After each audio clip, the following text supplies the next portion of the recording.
के लिए और अपनी बहन से शादी किए हैं भारतीय जनता पार्टी के सांसद निशिकांत दुबे और वो 80 पे PhD कर एग्जाम देते हैं। ये भारतीय जनता पार्टी की गिरावट है और निष्ठा है।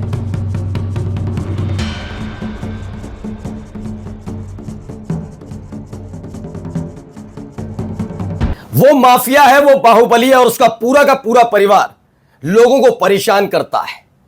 यही आधार बनाया था ना अतीक, अशरफ, मुख्तार अंसारी के लिए। जब उनका अतीक अहमद और अशरफ की तो हत्या हुई, पुलिस कस्टडी में शर्म आनी चाहिए थी। मुख्तार अंसारी का भी इंतकाल हुआ तो वो भी विवादों में रहा था, क्योंकि अपने इंतकाल से, अपनी सांसें थम जाने से ठीक पहले मुख्तार अंसारी ने शिकायत की थी। जेल प्रशासन पर सवाल उठाए थे कि उन्हें क्या स्लो पॉइजन दिया जा रहा है, लेकिन नहीं सुनी गई। आखिरकार इंतकाल हुआ और उसका पॉलिटिकल फायदा कौन सी पार्टी उठा रही थी, कौन सा वो नेता था जो कह रहे थे कि साम्राज्य ध्वस्त कर दिया। लेकिन आज इन्होंने कान पकड़कर माफी मांगी है। जी हां, आज की एक बड़ी खबर दिखाऊंगा। बार बार ये बताया जाता रहा अतीक का वो रिश्तेदार, अशरफ का वो रिश्तेदार, मुख्तार अंसारी का वो रिश्तेदार, मुख्तार की वो जमीन, ये जमीन सब कब्जाई हुई थी, मतलब उन पर कुछ था ही नहीं अपना। आज पता चला है कि लगातार ताबड़तोड़ हो रही कार्रवाई और अपने आप को बहुत ज्यादा जन कल्याणकारी दिखाने के चक्कर में जो वैध जमीनें थी उस पर भी प्रशासन ने कब्जा कर लिया था। आज माफी भी मांगनी पड़ी, बताना पड़ा कि गलती हुई है। क्या हो गया है दिखाता हूं आपको, दिखाऊंगा आपको ये कैसे आपस में ही भिड़ जाते हैं। कहते हैं कि हिंदुओं से सीखो, हिंदुओं से सीखो अनुशासन। मैं भी कहता हूं सीखो, लेकिन कौन से हिंदू जो वाकई अनुशासित रहते हो, क्योंकि हर धर्म में ऐसे लोग हैं जो अनुशासित भी हैं और कुछ ऐसे हैं उत्पाती, उन्मादी और लफंगाई करने वाले। उनसे मत सीखो, धर्म के आधार, जाति के आधार पर नहीं, अनुशासित व्यक्ति से सीखो। ये मैं कह रहा हूं, दिखाऊंगा क्यों, जरा आप इस पर बयान सुनिएगा। और कल तक सोनिया गांधी ने, देखिए मल्लिकार्जुन खड़गे ने, सोनिया गांधी ने ये कर दिया, कुछ लिख रहे हैं चिंटू पिंटू, पता नहीं क्या क्या लिखाया जा रहा है शब्द। वंदे मातरम के अपमान को लेकर बड़ा, मैं तो कह रहा हूं भारत को मैं माता कहता हूं। अगर माता जीवंत होती, जैसे होता ना एक जीवंत, तो यकीन मानकर चलिए एक दूसरे पर आरोप लगाने वाले, इनको देखकर कितनी कष्ट में होती।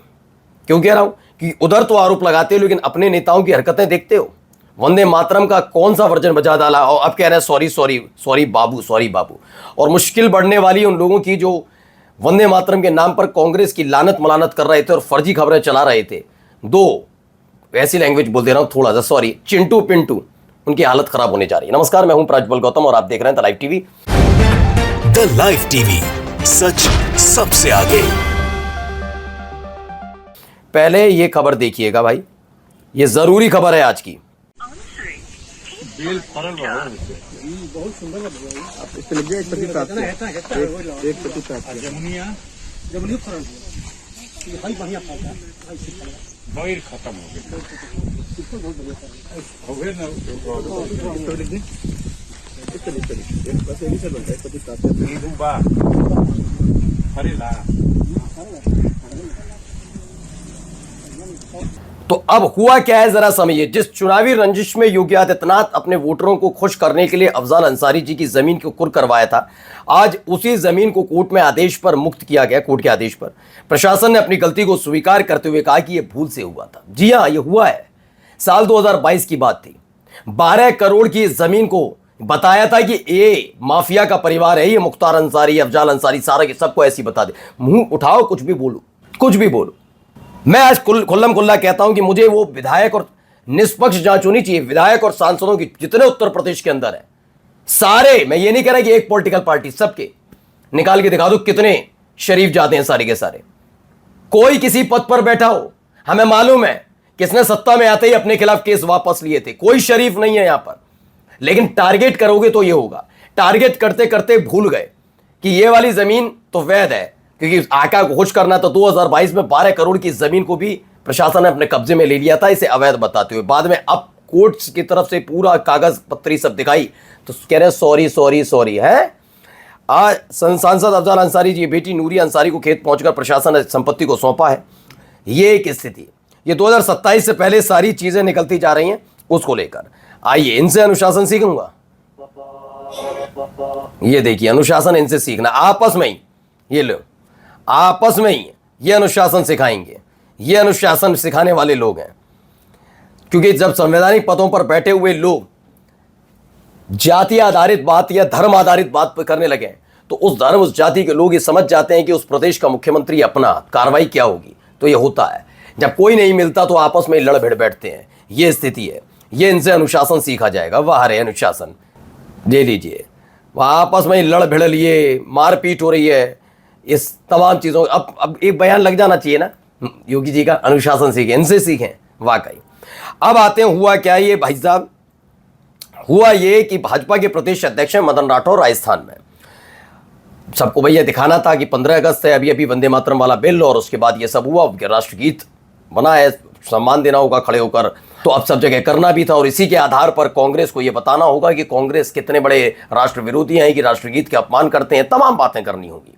जबकि उनको पता ही नहीं है कि राष्ट्रगीत संघ में कितना बजाया गया, संघ ने कितना उसको अपनाया। कांग्रेस के अधिवेशन में पहली बार रविन्द्रनाथ टैगोर ने सिखाया था, बंकिम चंद्र चटर्जी ने लिखा था। ये तमाम चीजें इतिहास बुलाकर अपनी कहानी। अब स्वतंत्रता दिवस पर बीजेपी के कार्यक्रम में बजा वंदे मातरम का दूसरा वर्जन। राजस्थान अध्यक्ष मदन राठौर ने माफी मांग ली है। राजस्थान भाजपा के स्वतंत्रता दिवस में जयपुर के बड़े चौपड़ पर झंडा फहराने के बाद असली धुन की जगह अलग म्यूजिक वाला वंदे मातरम बज गया। प्रदेश अध्यक्ष बीजेपी के मदन राठौर ने झंडा फहराया था। कांग्रेस में कार्यक्रम में जयपुर सांसद मंजू शर्मा और विधायक बाल मुकुंद आचार्य समेत कई वरिष्ठ नेता मौजूद थे। अब कह रहे हैं सॉरी कहने से नहीं है, मसला यह है कि आप दूसरों को राष्ट्रवाद क्यों सिखाते हो। मैं कह रहा हूं भारत माता हो तो पहले तो जो एक दूसरे को, मैं एक के नहीं कह रहा हूं, ये नहीं कह रहा कि बीजेपी वाले सिखाते हैं, ये कांग्रेस वाले भी अगर सिखाएंगे, वो भारत माता इतनी ज्यादा गुस्सा होती ना कि मेरे दोनों बच्चे, और ये क्या हक की बात कर रहे हो। कोई मां देखी है, अपवाद छोड़ दिए, कोई मां देखी है आपने, कोई मां ये देखी है कि अपने बच्चों को जबरदस्ती कष्ट में कहे कि मेरा सम्मान करो। यहां पर कहा जाता तू बस बताया जा रहा तूने सम्मान नहीं किया, तू मां का विरोधी है। अरे काहे का विरोधी, पहले तुम सही हो जाओ। दोनों लड़के एक से हैं, मैं बता रहा हूं, दोनों लड़के मतलब समझ रहे हैं ना क्या कह रहा हूं। पार्टियों के हिसाब से देख लो, दोनों लड़के एक से हैं, लेकिन दोनों के भीतर इस बात का है कि हम बहुत बड़े हैं, हम बहुत अच्छे हैं, हम ही मां की सेवा करते हैं। ये तो ऐसे हैं, वो उनकी पोल खोलते कि तुम थे कब, जब गुलाम बना रखा था तब तुम क्या कर रहे थे। अरे एक दूसरे से लड़ने बेहतर है कि देश के बारे में सोचो। यहां ऐसे साबित किया जाता है। बीजेपी के कार्यक्रम में बजा गलत वंदे मातरम, प्रदेश अध्यक्ष ने मांगी माफी। हाल ही में बना है अपमान पर कानून, और यह कहा कि गलत वंदे मातरम वहां आया कहां से। अगर ये गलती दूसरी कोई और पार्टी कर लेती तो सारी पालतू मीडिया और बीजेपी आईटी सेल लग जाता काम पर बदनाम करके देशद्रोही साबित करने के लिए। ये तो वॉशिंग मशीन पार्टी है, सब धुल जाएगा। सही बात है, ये मत करिए ना एक दूसरे के प्रति। अब आते हैं किस के रचनात्मक कांग्रेस के अध्यक्ष संदीप दीक्षित की तरफ से बीजेपी आईटी सेल के मुखिया अमित मालवीय और दूरदर्शन के नफरती एंकर अशोक श्रीवास्तव को फेक वीडियो शेयर करने के लिए लीगल नोटिस भेजा गया। दोनों में से 48 घंटे में पोस्ट हटाने, बिना शर्त माफी मांगने और जवाब देने की बात कही है, नहीं तो मुकदमा दायर किया जाएगा, ये कहा जा रहा है, क्योंकि इन दोनों ने इसी आधार पर किया। जबकि सोचिए, चलिए मैं आईटी सेल वाले बीजेपी वाले को तो इसलिए भी मैं मान लूंगा क्योंकि वो बीजेपी का है, तो कोई कांग्रेस की तारीफ तो करेगा नहीं। लेकिन ये जो अशोक श्रीवास्तव है, जिसकी पगार इस देश के टैक्स पेयर के पैसे से आती है, और इसका काम चापलूसी करना नहीं, सिर्फ बिना लाग लपेट के सरकार की योजनाओं के बारे में बताना, सटीक खबर बताना है। मानकर चलिए ईरान ने इजराइल पर अटैक किया या अमेरिका के किसी बेस पर अटैक किया, तो उतनी ही खबर बतानी है, उसमें लाग लपेट नहीं करना, फूंक दो, उड़ा दो। बच्चे कल से देख लेना, पाकिस्तान वाले बच्चों, तुम्हें नया गणित सीखना पड़ेगा, नया भूगोल पढ़ना पड़ेगा, ऐसी हरकत नहीं करनी। आपको क्या करना है स्पष्ट बताना है। वो नहीं करना कि मोदी और ट्रम्प मिलते हैं तो बिजली कड़कती है, गरजती है, ऐसी नहीं। लेकिन आजकल उनसे ज्यादा ये लोग करने लगे, और ऐसा आदमी ये ऐसे ही फालतू की खबरें डालता है ये आदमी। अब जरा इधर सुनिए यहां क्या हो रहा है। के लिए और अपनी बहन से शादी किए हैं भारतीय जनता पार्टी के सांसद निशिकांत दुबे, और वो ARC पे PhD करके ज्ञान देते हैं। ये भारतीय जनता पार्टी की गिरावट है और नीचता है, वो आपको देश को बताना पड़ेगा। बिल्कुल। अब देखिए, महेंद्र प्रताप सिंह, भाजपा सांसद निशिकांत दुबे, जिसने हिंदू धर्म में सनातन परंपरा के विपरीत रिश्ते की बहन से शादी करके भाई बहन जैसे पवित्र रिश्ते को कलंकित किया है। निशिकांत नेहरू को अय्याश तो सोनिया जी और राहुल जी के बारे में अनर्गल बयानबाजी करके जो घटियापन करते हैं, उससे पहले इन्हें अपने गिरेमा में झांकना चाहिए। आप समझ नहीं पाए, आप निशिकांत दुबे को समझते नहीं है, तो फिर आप समझ लीजिए इस व्यक्ति के पास यही। आपने कभी निशिकांत दुबे को बहुत वैचारिक बात करते हुए, देश के विकास के लिए कोई फॉर्मूला सुझाते हुए, कुछ करते हुए देखा? इसके अलावा अगर ये छोड़ दिया जाए, क्योंकि आता ही इतना है, और ऐसे सांसद, ऐसे नेता इसलिए घबराए हुए हैं क्योंकि इनको पता है कि आने वाली पीढ़ी इस तरह के बयानों को स्वीकार नहीं करती। अब इनकी हवा टाइट है, दुकान बंद हो जाएगी, पॉलिटिकल करियर चौपट होने जा रहा है। इससे ज्यादा ये जानता ही नहीं। मुझे लास्ट टाइम बताओ, निशिकांत दुबे ने एक बहुत ऐसी बात कही थी, वैचारिक बात कह दी थी, बहुत वैचारिक दरिद्रता से गुजर रही है आज की राजनीति, और ऐसे राजनेताओं की दुकान का शटर बंद होने जा रहा है, ये क्लियर है। ये बौखलाए हुए हैं जब से जंतर मंतर आंदोलन हुआ तब से ही। और जाते जाते एक खबर जरा सुनिए क्या कह रहे हैं। As far as my vote is concerned, the minute I came to know, you all know I had brought it on social media.